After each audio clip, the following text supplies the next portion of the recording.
Welcome back, everyone. Ready for another deep dive? Always. Today, we're tackling a concept that's surprisingly common, something you bump into every single day, Yeah. probably without even realizing it. Cognitive dissonance. Mm. Ah, Ever felt that kind of mental squirm, when what you're doing totally clashes with what you believe? oh, absolutely. Like all the time. That's cognitive dissonance in action.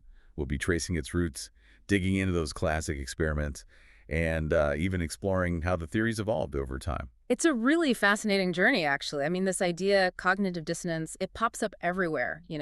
From tiny choices like picking a cereal at the store to those massive life decisions that keep you up at night. Exactly. It's not just some dusty psych theory, right? It's woven into the fabric of our lives. So to kick things off, let's rewind a bit. Where did this whole notion of cognitive dissonance first come from? Well, we got to hop back to 1957, meet a brilliant social psychologist by the name of Leon Festinger. Okay. He pens this groundbreaking book, A Theory of Cognitive What Dissonance. catchy title. Right. And his core idea was pretty revolutionary.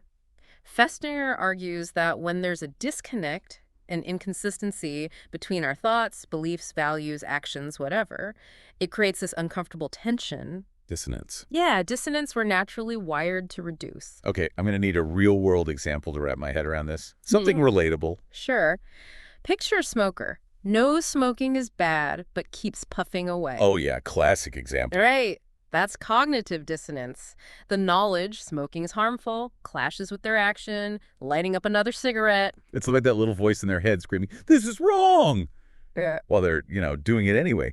So how do they deal with that? How do they quiet that voice? That's where the whole reducing dissonance thing comes in. They might start rationalizing, like, I only smoke a few a day, or I'll quit soon, or even downplaying the risks, like, hey, my grandma smoked till she was 90. Right, right. It's all about minimizing that discomfort. So Exactly. it's not just about having these clashing beliefs or whatever. It's about how we wrestle with that mental conflict. You got it. And Festinger, he really wanted to understand this whole process, so he cooked up some brilliant experiments to test his theory. One of the most famous, the $1 versus $20 experiment he did with James Carl Smith back in '59. Oh, this is the one I always think about when I'm trying to justify, like, buying something I probably don't need. You and everyone else. Yeah, it really reveals a lot about how our minds work. So in this experiment, they had participants do this mind-numbingly boring task, turning pegs on a board for what felt like forever. Oh, I can feel the dissonance building just thinking about it. I know, right? But here's the kicker. Then they asked these participants to lie to another person, tell them the task was actually fun and engaging. So they're creating this situation where people have to act against their true feelings. Precisely. Now here's the real twist. Some participants got offered $1 to tell this lie.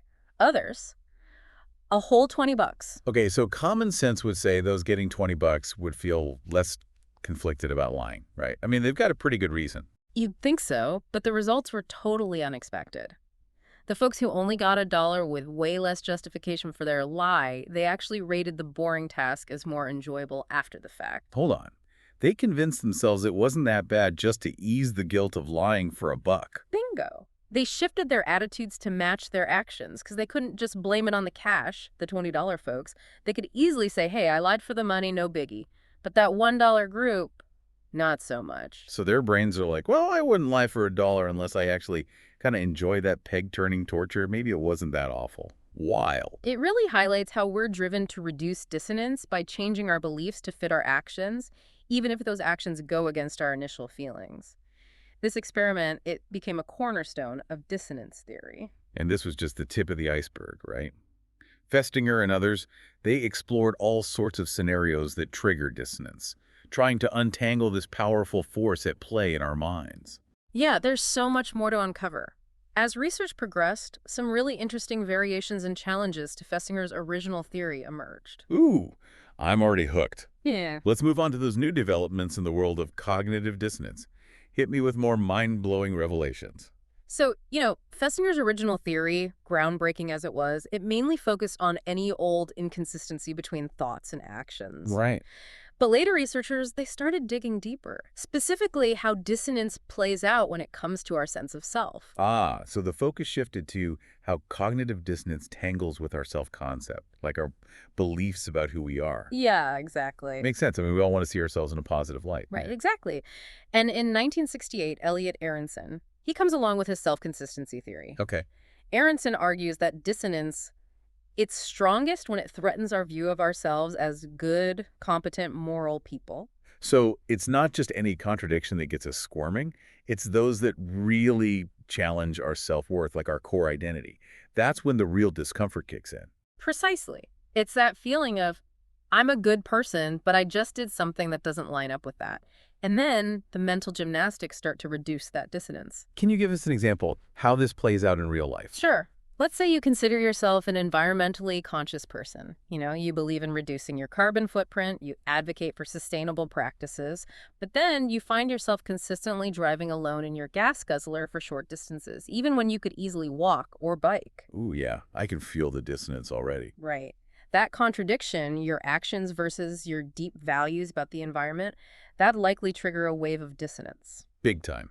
So how might someone in that situation try to reduce that dissonance, especially when it's so tied to their self-concept? Well, they might rationalize, tell Yeah. themselves, it's just a short distance, or I'm too busy to walk, or even everyone else is driving, so what difference does it make? Right, right. Trying to minimize the importance of their actions.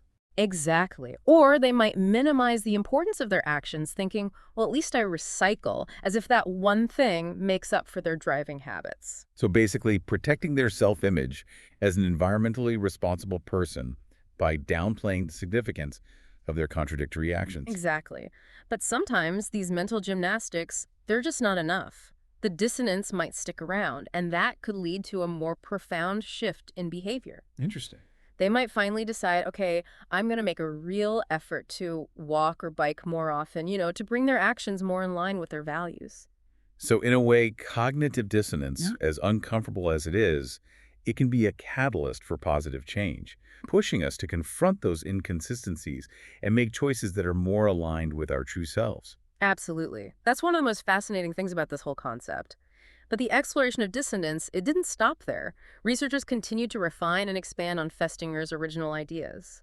In 1984, Joel Cooper and Russell Fazio, they presented their new look at dissonance, highlighting the role of personal responsibility. Okay, new look. I like it. How did this shift our understanding of dissonance? Well, they argued that dissonance, it arises not just from inconsistency, but from feeling personally responsible for causing negative consequences. It's not just, I did something that goes against my beliefs, but I did something that caused harm or had a bad outcome. That added layer of responsibility. Yeah, that intensifies the dissonance. So to trigger dissonance, it's not enough to just have conflicting beliefs or act against our values. We have to feel like our actions had a real impact. Exactly, a negative consequence that we're accountable for. Got it. For example, imagine a student who cheats on a test. They might feel some dissonance because they know cheating is wrong. Sure. But if they think their cheating didn't actually affect anyone else, the dissonance might be pretty minimal. Makes sense. However, if they find out their cheating directly resulted in another student failing the class, Ooh, yeah. that dissonance would probably skyrocket. Wow, that's powerful. It really drives home the point that the consequences of our actions and our sense of responsibility for those consequences, they play a huge role in how intense the dissonance is. Exactly. But remember, dissonance research, it's always evolving. There are debates about whether aversive consequences are always necessary to trigger dissonance. And some studies suggest that even just anticipating negative consequences can be enough to set those dissonance reduction wheels in motion. So many nuances to this concept. Right. It seems like all these different factors are interacting, shaping how we experience dissonance and how we try to resolve it. Absolutely. And one of the more counterintuitive findings is that sometimes people might actually avoid thinking positive thoughts related to an area where they're experiencing dissonance. Wait, really?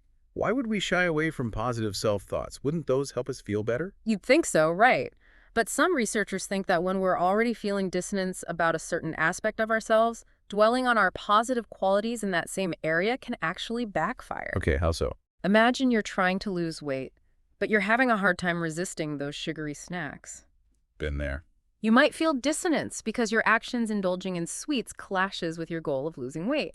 Now, if you start thinking about how disciplined you are in other areas of your life, like your consistent workout routine or your dedication to your work, Right. it might actually highlight the discrepancy between your ideal self and your current behavior when it comes to food. Ah, I see. It's like shining a spotlight on the inconsistency, making Exactly. the dissonance even worse. Exactly. Those positive thoughts, even though they're meant to boost self-esteem, they end up kind of having the opposite effect. Instead of reducing dissonance, those thoughts actually intensify it. You end up feeling even worse about your struggle with sweets. It's like our minds are trying to protect us from too much discomfort, even if it means avoiding positive self-affirmation for a bit. Mm. Fascinating. Are there other models that try to explain this whole dissonance resolution interplay? There are. One model that popped up is the action-based model, proposed by Eddie Harmon-Jones and Cindy Harmon-Jones. They kind of shifted the focus from dissonance as just a purely cognitive state to its motivational power. Okay, I'm intrigued. How's this action-based model different? Well, instead of just seeing dissonance as the state of mental anguish, they suggested that it actually motivates us to take action to resolve the inconsistency. Interesting. It's not just about feeling bad, it's about that feeling propelling us towards change. So it's not just a passive thing, it's an active force that drives us to change our behavior or beliefs to get back to that sense of alignment. Precisely. It kind of highlights the adaptive nature of cognitive dissonance. Instead of stewing in that internal conflict, we're pushed to actually do something to close the gap between our actions and our beliefs. Definitely adds another layer to our understanding of dissonance. It's not just a mental puzzle, it's a catalyst for growth and self-improvement. That's a great way to put it. And speaking of self-improvement, we can't forget about the role of self-esteem in all this. Researchers have found that folks with lower self-esteem, they might be more prone to experiencing dissonance. Yeah, makes sense. Yeah. If you're already wrestling with feelings of self-worth, any dissonance that challenges your self-perception is going to hit harder. Absolutely. And this is where self-affirmation gets really interesting. Oh, yeah. It suggests we can actually reduce dissonance by affirming other positive aspects of ourselves, even if they're totally unrelated to the specific area where we're feeling the conflict. So it's like finding a different source of strength and validation to make up for that hit to our ego in that one specific area of dissonance. Exactly. If you stumble in one area, you remind yourself of your strengths and values in other areas to boost your overall self-worth. Makes it easier to handle the dissonance. Right. It's like having a backup generator for your self-esteem. If one area goes down, you switch to another power source to keep your sense of self intact. Love that analogy. And what's even cooler is that researchers have figured out how to apply this self-affirmation thing to real-world problems. Oh, now we're talking. Give me some examples. Okay, so studies have shown that doing self-affirmation exercises can actually help people stick to their goals, whether it's staying healthy, improving their grades, whatever. Interesting. Instead of focusing on setbacks, they focus on their strengths and values, which boosts their overall sense of self-worth and makes it easier to get back on track. So it's like a mental reframe. Instead of beating yourself up for a slip-up, you remind yourself of your other positive qualities to reinforce your overall sense of self, making it easier to bounce back. Awesome. And get this, self-affirmation has even been shown to help reduce prejudice. Now that I wouldn't have expected. How does self-affirmation help with something as complex as prejudice? Well, it works by addressing that underlying threat to self-esteem that often fuels prejudiced attitudes. By affirming their values and strengths in other areas, people feel less threatened by those who are different from them. And that reduction in perceived threat can lead to more open and accepting attitudes. Wow, that's powerful stuff. Really shows how this seemingly simple idea of cognitive dissonance can have a huge impact on understanding human behavior and even addressing societal issues. We've explored the psychology pretty thoroughly. But I'm curious, what's happening in our brains when we experience this whole dissonance and resolution dance? That's a great question. Luckily, neuroscience is starting to give us a glimpse into the brain regions involved in cognitive dissonance, showing us the neural symphony behind this fundamental human experience. Okay, now we're really diving deep. I'm excited to explore the neuroscience of cognitive dissonance in the next part of our journey. Okay, so let's shift gears a bit. Dive into the world of neuroscience. What's actually happening in our brains when we're wrestling with these mental conflicts? Can we actually see cognitive dissonance playing out in our neural circuitry? Well, mapping the complexities of thought and emotion onto specific brain regions, it's a bit like trying to solve a giant jigsaw puzzle, really. But neuroscientists are making some incredible progress using techniques like fMRI. fMRI, yeah. Functional magnetic resonance imaging. Yeah. I've heard the term, but I'll admit I'm a bit fuzzy on how it actually works. Sure, sure. So imagine you're looking down at a bustling city from above. You'd see more traffic flowing to the busiest areas, Yeah. right? Well, fMRI kind of works in a similar way. It detects changes in blood flow within the brain. When a particular area gets more active, it needs more oxygen, more nutrients, so there's more blood flowing to that region. So by tracking these blood flow changes, researchers can actually pinpoint which areas are working hard during specific mental processes, like when we're experiencing and then trying to reduce cognitive dissonance. That's wild. It is, and the findings are super interesting. One region that consistently pops up in these studies is the dorsolateral prefrontal cortex, or DLPFC for short. DLPFC. Sounds important. What's this brain area do? How's it involved in this whole dissonance dance? Well, think of the DLPFC as the executive control center of your brain, like the CEO, making decisions, planning, juggling tasks, keeping everything running smoothly. Okay. It's also involved in inhibiting impulses, which is super important when we're trying to resist those tempting but dissonant actions. So when we're feeling that mental conflict, the DLPFC steps in, tries to help us regulate our thoughts, emotions, behaviors, restore order. Exactly. Studies have shown that the DLPFC, it's especially active when people are trying to reduce dissonance. It helps us rationalize our choices, find justifications for our actions, or even tweak our beliefs to align with our behavior. It's like our brain's internal peacemaker. Like watching a mental tug of war in real time, Yeah. with the DLPFC as the referee. Mm. But is it the only player in this neural drama? Are there other brain regions involved in this whole intricate process? Oh, definitely a team effort. Another key player is the anterior cingulate cortex, or ACC. Okay. This region, it's known for conflict monitoring. Okay. It's like our brain's alarm system. It detects when there's a mismatch between what we expect and what's actually happening. So when our actions clash with our beliefs, the ACC is the one that first senses something's off. Yeah, it flags that inconsistency, which then prompts the DLPFC to step in and try to resolve the conflict. And of course, we can't forget about the hippocampus. The hippocampus, isn't that the memory center? How does memory fit into this whole thing? Well, memory is absolutely crucial for dissonance. Think about it. To experience dissonance, you need to be able to remember your past beliefs, values, and actions. And to reduce dissonance, you often need to reinterpret those memories, reshape your narrative, maybe even selectively forget some details. So the hippocampus provides that historical context for dissonance to even arise in the first place. It's like the archive of our self-concept. Exactly. It's amazing how these different brain regions work together, each playing a specific role in this complex process. It really is. And as neuroscientific tools keep getting more sophisticated, we're likely to learn even more about the neural dance that underlies this fundamental human experience. Cognitive dissonance, it's a powerful reminder that we're not always as rational as we think. Our brains are constantly working to create a sense of consistency, even if it means bending reality a bit. Well, we've covered a lot of ground today, from the psychology to the neuroscience of cognitive dissonance. It's clear this concept has huge implications for how we understand ourselves, our choices, and even our interactions with others. Absolutely. Cognitive dissonance, even though it's often uncomfortable, it can actually be a catalyst for growth. It pushes us to confront those inconsistencies between our ideals and actions, prompting us to strive for better alignment. It's a reminder that we're all works in progress, constantly evolving and refining our sense of self. Yeah, and sometimes a little bit of dissonance is exactly what we need to become the best versions of ourselves. Well said. Thank you so much for joining me on this incredible deep dive into the world of cognitive dissonance. It's been a fascinating journey. And to our listeners, we hope you found this exploration insightful.